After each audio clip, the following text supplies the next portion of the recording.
ben, bonjour et merci d'être resté déjà. On va essayer de faire aussi bien que la présentation d'avant. Voilà. Alors, on a quelques citations pour commencer. Tiens, je te donne une doc qui fait 20 pages. À toi d'installer le produit en prod. Merci. Alors, je pense que vous avez tous entendu ou au moins dit l'application fonctionne en production, elle ne fonctionne pas en production et pourtant elle marche sur mon poste, je ne comprends pas ce qui se passe.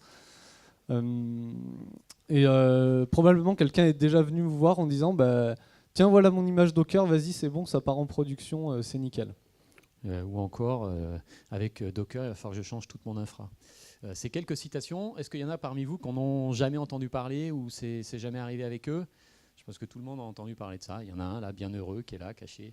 Après ces questions, on est vraiment régulièrement questionné là-dessus, qui fait qu'on a voulu faire cette présentation pour démystifier un peu le côté container, côté Docker, du côté prod. Donc c'est découpé en deux parties principales. Ça va être un peu plus théorique sur la première, qu'est-ce qu'on fait avec des conteneurs en production, et puis on va vous faire 2 retours d'expérience sur des cas concrets chez nos clients. Cette slide, on va y passer très vite, c'est juste pour dire, c'est un peu les mots-clés de la partie containerisation. Le plus important, c'est virtualisation. Je pense que tout le monde connaît et ou pratique la virtualisation. Pour d'autres mots qui sont là, on est disponible après pour les questions ou même après pendant le petit cocktail pour y répondre. Une autre slide qui paraissait importante sur la chronologie pour dire 2 points. La virtualisation, c'est quand même pas nouveau. Ça date de 1982 avec chez Hroot, donc c'est assez ancien. Donc voilà. Et le deuxième point, c'est VMware que tout le monde connaît. Ça a mis 10 ans pour arriver en production, pour être adopté, alors que Docker, ça a mis que 2 ans. Et aujourd'hui, Docker, c'est pas une technologie du futur, c'est une technologie qui tourne aujourd'hui en production chez nos clients. Alors aujourd'hui, quand on parle de conteneurs, on a souvent tendance à directement penser à Docker, parce que c'est vraiment la technologie qui s'est imposée aujourd'hui. Donc dans notre présentation, on va quand même pas mal parler de Docker. Alors pourquoi Docker et les conteneurs? Déjà pour la partie packaging, c'est-à-dire qu'aujourd'hui, quand vous packagez votre application, elle est packagée avec l'ensemble de ses librairies et de ses dépendances. Vous allez créer des images qui sont immutables, c'est-à-dire que si vous voulez modifier une image Docker, vous êtes obligé de la télécharger, de la modifier, de recréer une nouvelle image. On a l'avantage d'avoir des applications qui sont ISO entre dev et prod, c'est-à-dire que l'image que vous allez tester en développement, c'est la même que vous allez déployer en production, donc ça amène une certaine sérénité dans nos déploiements. On va pouvoir optimiser les ressources de nos machines, parce qu'on va faire tourner des applications qui n'ont pas forcément les mêmes fonctions sur des serveurs, sur les mêmes serveurs. On va avoir une indépendance entre nos applications et nos serveurs. C'est-à-dire que pour pousser notre image en production, on ne va pas se demander sur quel serveur elle va être déployée. Elle va être déployée sur une machine qui fait tourner Docker. Et Docker nous a très largement aidé à passer d'applications monolithiques vers des applications microservices. Alors je vais passer maintenant plus aux conteneurs en production. D'abord, dans les entreprises aujourd'hui, la virtualisation est très largement répandue, elle est utilisée.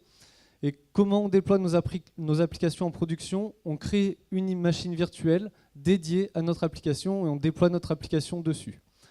Donc, je pense dans la salle, tout le monde a déjà eu le genre de la diapo que j'ai, où j'ai une machine virtuelle avec une application. Non. Levez la main s'il y en a qui ça parle pas du tout. Ok, bon, ça va. Alors le désavantage de cette architecture, c'est qu'on va avoir tendance à avoir beaucoup de machines virtuelles, une machine pour chaque application. Du coup, on va avoir une hétérogénéité de notre infrastructure et vraiment, ça va être difficile à maintenir. Si on passe à un environnement avec du conteneur, qu'est-ce qu'on va avoir? On va avoir une machine virtuelle avec Docker qui fait tourner nos applications conteneurisées.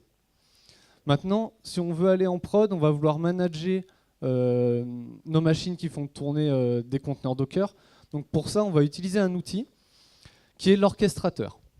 L'orchestrateur, un de ses rôles principaux, c'est de faire fonctionner plusieurs serveurs Docker ensemble. De quoi il va être constitué? En fait, c'est un cluster de machines, donc par exemple là 5 machines, qui vont être identiques et qui font tourner Docker. On va identifier 2 rôles principaux. le rôle de nœud ou worker. Donc c'est vraiment les machines qui font tourner vos applications conteneurisées. Et un rôle de master, qui est chef d'orchestre du cluster. C'est lui qui prend les décisions dans le cluster.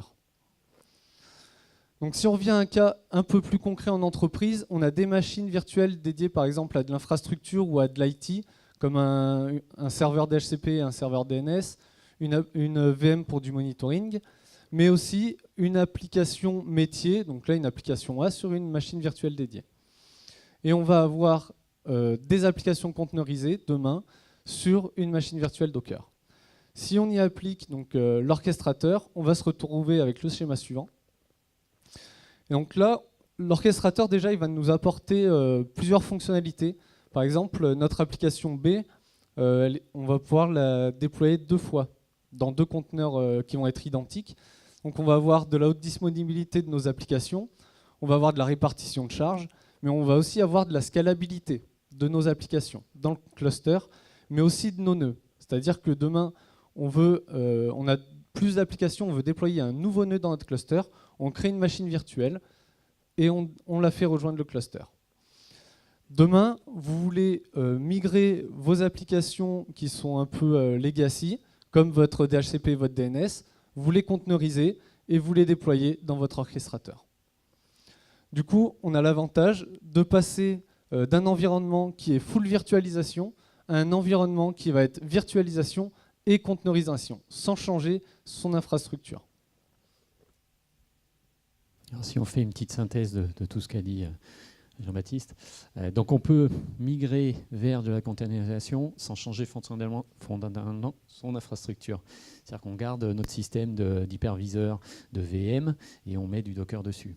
On va avoir beaucoup moins de VM, moins puissantes. Par contre, elles sont mieux dimensionnées. C'est-à-dire qu'on va utiliser au maximum les capacités mémoire et CPU de chaque VM. Ça va être l'orchestrateur qui va pouvoir organiser ça. La mutualisation des systèmes d'exploitation, on en a parlé déjà, c'est-à-dire qu'on va avoir, et c'est l'intérêt, on va avoir le même système d'exploitation sur les machines host, et donc on va pouvoir passer à de l'infra as code, c'est-à-dire qu'on va pouvoir coder dans un fichier la définition de nos VM pour pouvoir distribuer ça. Et donc ça, pour les opérateurs système ou les administrateurs système, c'est très agréable. On n'a pas 50 VM à s'occuper avec 50 systèmes d'exploitation. La maintenance, un seul système à maintenir, et la configuration du système peut être encore une fois automatisée. On va vers de l'automation. Automatisé, c'est-à-dire qu'on a beaucoup moins de risques d'erreur quand on déploie une VM, puisqu'on l'a automatisé et testé dans les environnements de test avant. Et puis aussi un point très important, on déploie nos applications de la même façon, alors toutes les applications de la même façon dans notre cluster de prod, mais aussi toutes nos applications de la même façon dans nos clusters de QA, de pré-prod et de dev. Alors là, on a quelques orchestrateurs du marché. Vous devez avoir entendu parler de Docker Swarm, de Kubernetes, peut-être un peu moins de Rancher ou des derniers. Ils sont tous basés sur la technologie Docker et container.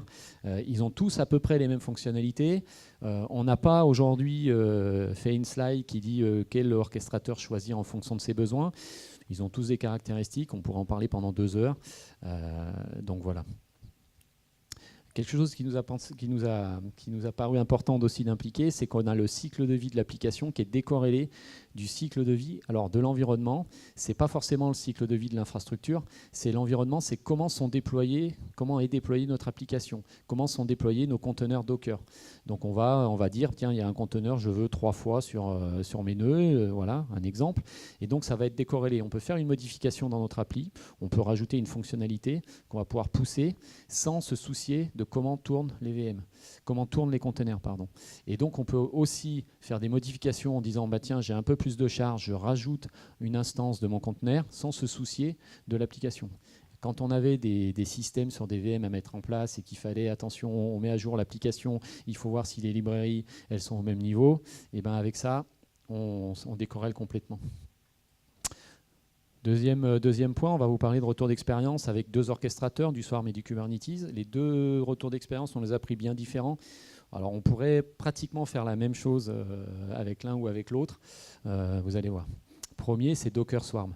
On est en production, on a l'orchestrateur Swarm, on a 5 VM. Alors chez Swarm, ça s'appelle des managers et pas des masters. Il en faut au minimum 3 parce que s'il y en a un qui tombe, il en faut toujours 2. Alors on peut aller beaucoup plus haut. Il y a même un qui est un leader qui va décider d'où se placent les conteneurs. C'est basé sur du cloud Azure. On utilise des services Azure, on utilise des services dans le cloud MongoDB. Il y a du Docker installé sur ces VM. Et on a des services, on a une quinzaine de services, c'est ces containers. Donc il y a certains services qui sont déployés de façon globale, donc qui tournent sur tous les nœuds, on appelle ça des nœuds, tous les nœuds du Swarm, et puis il y en a certains qui tournent que 2 ou 3 fois, puis il y en a qui tournent qu'une seule fois. C'est souvent des composants de l'application, la brique d'authentification, la brique pour faire des rapports, et ainsi de suite. C'est une application Node.js web avec un front-end et un back-end. Il y a 5000 utilisateurs, alors il n'y en a pas 5000 en concurrent. Il peut y en avoir une centaine en concurrent et on peut faire justement varier avec le composant qui sert l'authentification en fonction de la charge. On a des objets et on a 130 000 logs dans l'application. Les points intéressants de ce système, c'est aujourd'hui on déploie avec Jenkins qui existait déjà dans notre infra, on déploie tous les composants de la même façon. Et ça, c'est très intéressant pour un Ops. On n'a pas à se soucier d'aller chercher le code à droite ou à gauche. On déploie tout de la même façon. Un élément et un composant qu'il faut rajouter dans un environnement containerisé, c'est l'image repository. C'est lui qui est garant de là où on met nos images. On peut les versionner. Et donc, c'est un composant à rajouter. Et donc, on peut aussi, grâce à cette image repository, prendre notre image et la déployer dans notre environnement. Et on voit que tous les composants sont basés sur des images du même repository. Donc Jenkins, il réfléchit pas, il va chercher dans l'image repository le tag ou la release qu'on lui a dit et il va le déployer. L'avantage, c'est que ça, on le déploie sur tous nos environnements aujourd'hui. On a de la pré-prod, on a du QA, l'intégration du dev. En dev, on peut réduire le nombre de VM parce qu'on n'est peut-être pas obligé d'avoir le même nombre de VM, la même charge qu'en prod. On peut créer un environnement de dev assez facilement. On le reproduit, c'est du code, donc on le crée et on déploie. Par contre, l'inconvénient de tout ça, c'est contrairement à une VM où on avait une application sur notre VM, on avait le monitoring qui était très clair, on savait exactement que si la VM, il y avait un problème, c'était notre application. Là, on ne sait pas vraiment où elle est, notre application. On ne le maîtrise pas et on ne veut pas le maîtriser. Nous, ce qu'on veut, c'est qu'elle soit toujours up. Donc, il faut mettre en place des outils qui sont scalables, qui vont pouvoir démarrer automatiquement, de prendre les métriques au bon endroit. Et donc, c'est des outils comme Prometheus, Grafana, je ne sais pas s'il y en a qu'on a entendu parler, qui permettent de récupérer une quantité de métriques. La problématique de ça, c'est qu'il faut un peu d'apprentissage. L'outil a une séance d'apprentissage. On peut lui dire, va prendre des métriques sur un mois, et puis on va voir les pics en disant, c'est des pics normaux. Et puis on sait que s'il y a un autre pic hors des pics normaux, il va pouvoir nous signaler une alerte. Là, c'est des systèmes load par nœud, et on peut aussi avoir par container ou par service, en sachant que le service qui était présent partout, eh ben, on aura sa consommation mémoire, par exemple, ou network global. Donc ça, c'est un peu une difficulté à prendre en place. Il faut vraiment travailler et expérimenter. Une deuxième difficulté, c'est que dans le DevOps, on a énormément d'outils. Je ne sais pas s'il y en a un qui apparaît tous les jours. Donc il ne faut pas hésiter à tester. Il y a pratiquement un outil pour tout. Et il ne faut vraiment pas avoir peur de tester et de se faire accompagner. Aujourd'hui, Docker est en prod. Il y a beaucoup d'outils comme ça qui sont en prod. Il ne faut pas hésiter à se faire accompagner par les communautés ou par des experts comme Kaizen. Alors, je vais vous faire un retour d'expérience de l'utilisation qu'on peut faire de Kubernetes chez mon client. Alors, l'infrastructure de mon client est hébergée dans le cloud, donc dans AWS, et elle est constituée de 2 clusters Kubernetes, un de dev et un de prod. Donc, celui de dev est constitué de 1 master et de 11 nœuds, et il héberge à peu près 800 conteneurs. Les applications qu'on héberge sont principalement des applications web, donc du PHP, du Angular et du Node. Notre cluster de prod, lui, il est constitué de 3 masters et de 35 nœuds et il va héberger à peu près 900 conteneurs. Pour vous donner un ordre d'idée, on reçoit à peu près 2 millions de requêtes web par jour. Alors nous, on a rajouté un outil qui est un autoscaler de nœuds. Ça nous permet d'augmenter ou de diminuer le nombre de nœuds dans notre cluster en fonction du besoin de nos applications. Donc, pour exemple, on déploie des environnements temporaires pour des clients. Et on est capable de doubler la capacité de notre cluster, passer de 900 conteneurs à 1800 conteneurs. Et ça, automatiquement, notre autoscaler est capable d'augmenter le nombre de nœuds, par exemple à 45 pour absorber la charge. A l'inverse, pour notre cluster de dev, on part du principe que nos développeurs ne travaillent pas la nuit et les week-ends. Du coup, on a mis en place un mécanisme qui éteint nos applications de dev la nuit et les week-ends. Et du coup, on peut passer de 800 conteneurs à 80 conteneurs. Ce qui fait qu'on peut éteindre des machines automatiquement la nuit, ce qui représente du coup une économie pour mon client. Là, c'est rapidement un graphe pareil de monitoring de Prometheus et Grafana. En haut, c'est le nombre de conteneurs qu'on a dans le temps, en bas, le nombre de nœuds dans le temps. Et en fait, on voit que tous les soirs, on descend le nombre de conteneurs, on a le nombre de nœuds qui suit. Et pareil, le matin, à l'inverse, on augmente le nombre de conteneurs et on augmente le nombre de nœuds. Tout ça automatiquement. Alors, ce qui fonctionne bien, d'abord, l'auto-réparation du cluster. Alors ça, c'est un truc génial. Aujourd'hui, quand quelqu'un qui est d'astreinte, qui se fait réveiller à 3 h du mat parce qu'il y a une application qui est plus joignable, le temps qu'il ouvre son ordi et qu'il commence à investiguer sur le problème, eh ben, l'application elle est de nouveau up. Donc il n'a plus qu'à fermer et attendre le lendemain pour investiguer. L'autoscaling des nœuds, c'est vraiment top. Ça nous permet vraiment d'adapter notre infrastructure aux besoins de nos applications et du coup d'avoir une infra très proche de notre besoin. J'en ai pas parlé, mais on utilise un outil qui s'appelle Helm pour déployer pour générer des templates pour nos configurations Kubernetes. Et aujourd'hui, on pourrait vraiment pas s'en passer. Ça nous simplifie vraiment la vie pour déployer des confs dans différents environnements. Dans les points de vigilance que j'ai notés, alors ça, il y en a beaucoup, c'est des bonnes pratiques finalement à mettre en place, et je vous encourage à les mettre en place au plus tôt. D'abord, l'autoréparation. Alors ça, c'est marrant. C'est bien que ça se répare tout seul, mais à une époque, on avait peu de monitoring de notre cluster, et en fait, quand on avait ce cas-là, on ne savait pas ce qui se passait dans notre cluster, et du coup, c'est quand même assez difficile d'investiguer et d'améliorer nos applis pour pas qu'elles plantent. Donc vraiment, je vous invite à mettre du monitoring très rapidement et du login qui pourra aussi vous aider à débugger certains cas. Au niveau de la taille des images Docker, alors nous, nos nœuds peuvent accueillir 100 conteneurs. Nos images font entre 500 et 800 mégas. Donc si on perd un nœud, le nœud qui va prendre sa place va devoir télécharger à peu près 50 gigas de données. Donc imaginez que vos applications ne vont pas redémarrer tout de suite. Ça va prendre un certain temps. Alors vraiment, suivez les bonnes pratiques Docker. Nous, on a repris nos images, on les a modifiées, on a suivi les bonnes pratiques et on a réussi à diviser par 5, voire par 10 la taille de nos images. Comment placer les conteneurs ? On va parler de réservation de ressources request et ressources limites. En fait, le master, quand il choisit où il place un conteneur sur un nœud, si vous donnez aucune règle, il va dire mon nœud, ok, il peut accueillir 100 conteneurs, donc tant qu'il n'est pas à 100, je lui donne des conteneurs. Le problème, c'est que vous risquez de surcharger vos nœuds parce qu'ils n'ont pas forcément la capacité d'accueillir autant de conteneurs. Donc les ressources request et limites, ça permet de dire au master, attention, mon application a besoin de tant de ressources, donc mets-la pas sur un nœud qui ne peut pas l'accueillir. Ça, c'est assez difficile à mettre en place parce qu'il faut vraiment très bien connaître ces applications et avoir du monitoring pour avoir du feedback sur leur consommation. Au niveau de la répartition des conteneurs, par défaut, pareil, si vous ne donnez pas de règles, les conteneurs d'une même application, on peut les retrouver sur un même nœud. Si votre nœud tombe, votre application est down.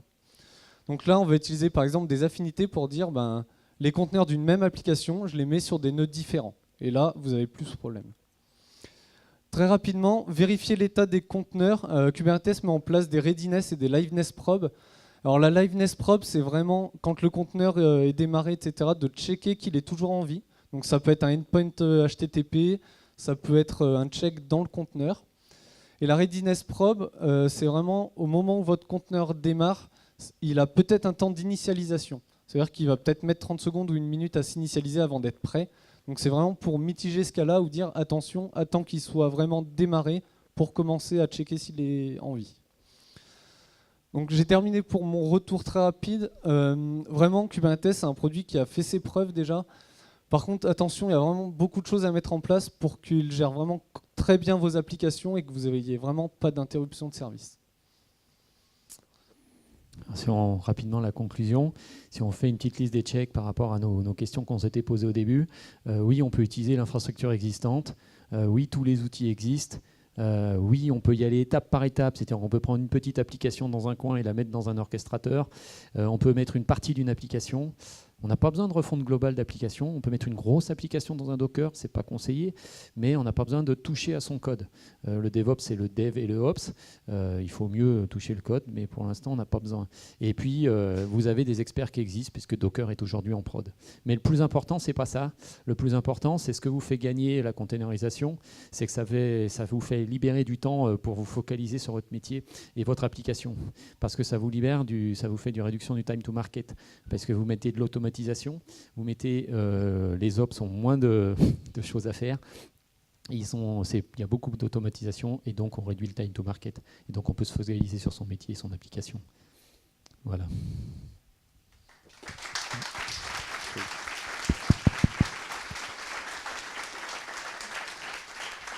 Merci. Je ne sais pas si vous avez des questions. Ouais. Merci pour votre attention en tout cas. Et si vous avez des questions, c'est maintenant ou après au buffet.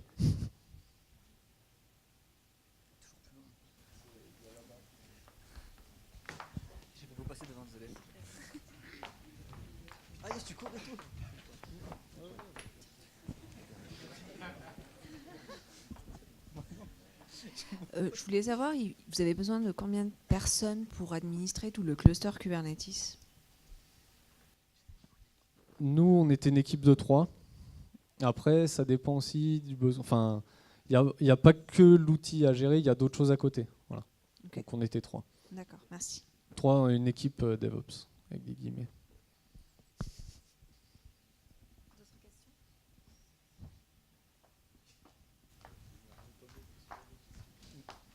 Philippe, t'as pas de questions, Philippe? Non. Et Philippe, il a des réponses. Philippe.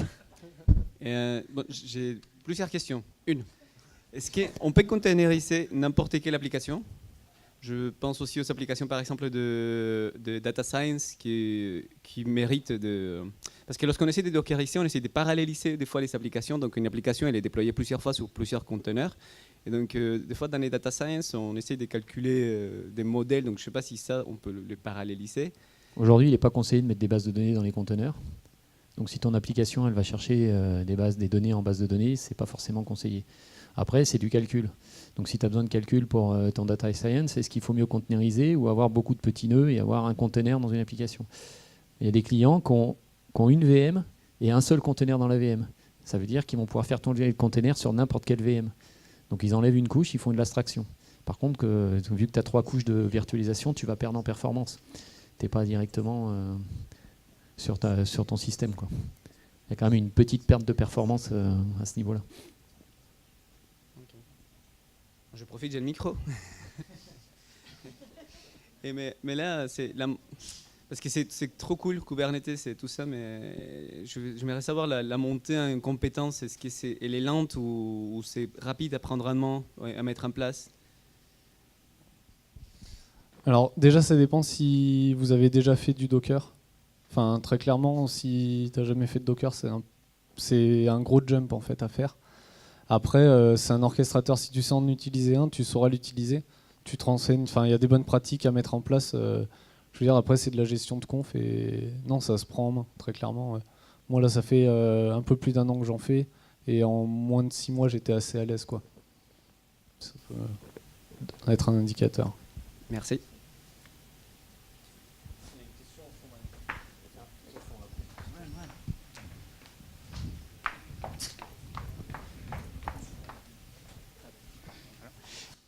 Je vous entends beaucoup parler de bonnes pratiques, etc. Est-ce qu'il y a des ressources en ligne qui nous permettent de pouvoir accéder à ces best practices, etc. dans l'univers Docker, etc. Alors Docker, ils ont une page dédiée justement où ils ont écrit des bonnes pratiques à respecter. Enfin, je ne vais pas vous les citer, ça n'a pas vraiment d'intérêt, mais oui, on peut les trouver en ligne. Après, il y a des sites aussi pour apprendre doucement. Je ne sais pas si vous connaissez Katacoda, qui fait plein de petits tutos en ligne justement avec des conteneurs. Alors il n'y a pas que du conteneur, hein, il y a plein d'autres applications, mais enfin, je sais que je l'ai utilisé pour vraiment débuter dans une techno, c'est pas mal. Voilà, c'est Katacoda. Il y a pas mal de ressources disponibles. Après, comme tout outil open source, on va tomber dans le cas où on va pas trouver notre problématique, quoi. Il y a des tutos partout, sauf pour le cas que tu es en train de mettre en place. C'est pour ça qu'il ne faut pas hésiter à tester et à se rapprocher des communautés. La plupart des outils qu'on a cités là ont une version community, open source, et une version enterprise. Voilà. J'avais une autre question. Comment vous gérez les bases de données, enfin le système de stockage en fait pour vos bases de données? Alors, tu peux accéder à des bases de données externes dans le cloud. C'est une des solutions. Ce qui te permet de ne pas avoir de stockage dans l'orchestrateur. Après, tu as une gestion, on n'est pas rentré dans tous les détails, mais tu as une gestion du network et des volumes. Tu peux avoir des plugins chez Docker Swarm qui te permettent de monter des volumes sur tous tes nœuds, et donc tu partages un storage account que tu as sur Azure ou n'importe où, et tu partages tes données là et tes accès. Mais je pense que le plus simple, c'est encore d'avoir une base externe comme le MongoDB qu'on a. En fait, j'ai fait pas mal de recherches justement sur les bases de données conteneurisées. Moi, j'ai déjà utilisé une base de données conteneurisée. Après, c'est pas sur une application qui doit être hautement disponible, vraiment H24, etc. C'est pas forcément une application très critique. Nous, en dev, on a des MongoDB. Ils sont dans des conteneurs en dev. En prod, on a un cluster Mongo, mais en dev, on a du Mongo. Après, j'avais lu un article de 2017. Je me rappelle plus quelle boîte. Mais en fait, eux, ils ont construit tout un écosystème autour de leur base de données conteneurisée pour justement gérer tous les problèmes qu'il peut y avoir d'un conteneur qui s'arrête violemment, qui fait un lock sur ta base, voilà, ce genre de choses. Mais derrière, ils ont fait un écosystème, un truc un peu maison pour gérer tout ça. Okay, merci.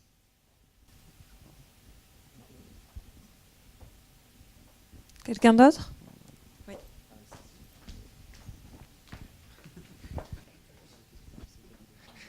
Vous parliez de bonnes pratiques. Comment sont amenées aussi toutes les notions un peu de tout ce qui est sécurité informatique, et est-ce que ça apporte pas aussi un vecteur d'attaque supplémentaire ou voilà. Le DevSecOps. Il y a aujourd'hui des containers qui vont te permettre de tester tout le niveau de sécurité de ta stack. Donc il y en a 2-3 qui sont très connus, qui te permettent de sortir des rapports, qui vont te dire bah, c'est ouvert là, c'est ouvert là. Dedans, tu as un conteneur qui est ouvert et tout. Donc avec les solutions par rapport à ça. Après, ça reste des VM dans ton environnement. Dans notre Azure, ça reste des VM, donc on a un firewall, personne ne peut accéder aux VM à part un reverse proxy, et ça reste comme ça, quoi. Donc tu veux le bloquer. Ça ouvre pas plus parce que dans tes fichiers de configuration, tu peux dire que tel conteneur, il parle à ce conteneur que par ce réseau-là. Par contre, ça reste quelque chose qui peut être hacké, et il faut mettre à jour Docker, il faut mettre à jour tes pages de sécurité sur tes VM parce que ça reste disponible comme ça, quoi. Mais il y a une grosse communauté sur la sécurité dans tout ce qui est conteneur, quoi. Est-ce qu'il y en a parmi vous qui ont déjà du Docker en production? Il y en a quelques-uns quand même. Voilà. Du Docker en orchestrateur ou du Docker en standalone? Non, on installe les deux. Ouais. Le bras droit, voilà. Parce qu'après, une des finalités, par exemple, pour le premier ex qu'on a vu, la finalité, c'est de pousser ça après dans les services en ligne qui proposent des orchestrateurs directement en ligne pour ne plus avoir du tout à gérer l'infra, quoi. Et on aurait juste à gérer la containerisation et on pousserait nos stacks.yaml qui vont gérer les conteneurs. Mais on pourra continuer la discussion après, sans problème.